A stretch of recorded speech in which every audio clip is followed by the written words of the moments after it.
D.C. This possible tornado spotted just north of Greenville.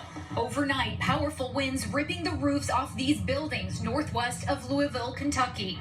And outside Washington, D.C., a severe thunderstorm sending thousands of Beyoncé fans scrambling for safety, packing FedEx Field's concourse to shelter in place. One person taken to the hospital, a number of fans treated for heat exhaustion.